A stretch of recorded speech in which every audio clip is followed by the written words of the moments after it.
साहब अम्बेडकर विदेश में शिक्षा ग्रहण करते थे। रमा घर में रह करके बच्चों का पालन पोषण करती थी। तो एक बार का जिक्र है, बाबा साहब विदेश से लौट करके इंडिया भारत वापस आ रहे थे। तो रमा को पता लग गया था पहले से मेरे पति आ रहे हैं।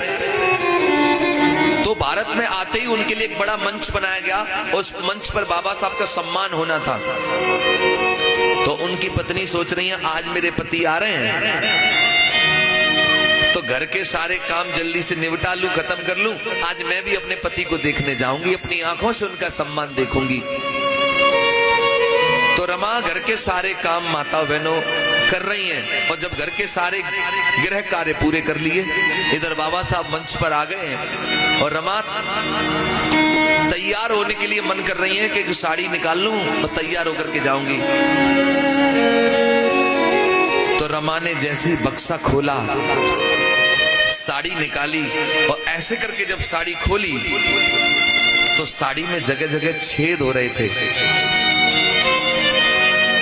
रमा की आंखों में साड़ी को देख करके आंसू आ गए।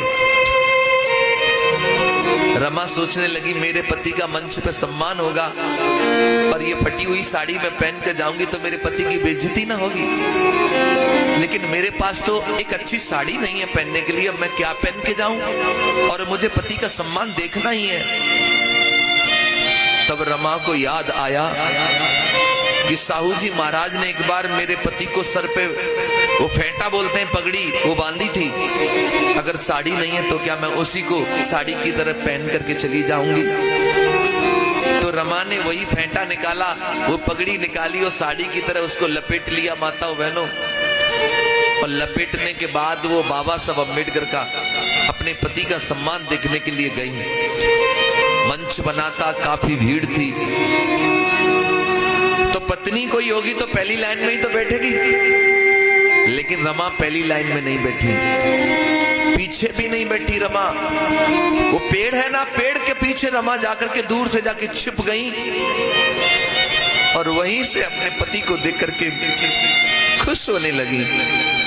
बाबा साहब का मंच पे सम्मान हो रहा है। बाबा साहब जब मंच में अपना भाषण दे रहे हैं तो बाबा साहब की आंखों ने अपनी पत्नी रमा को देख लिया। जब रमा को देख लिया तो बाबा साहब मंच से नीचे उतर के गए, जाकर के पास में पहुंचे तो देखा ऊपर से नीचे रमा के तन पे तो एक साड़ी नहीं है। रमा वो पगड़ी को, कपड़े को लपेट करके आई है। बाबा साहब ने अपनी पत्नी के हाथ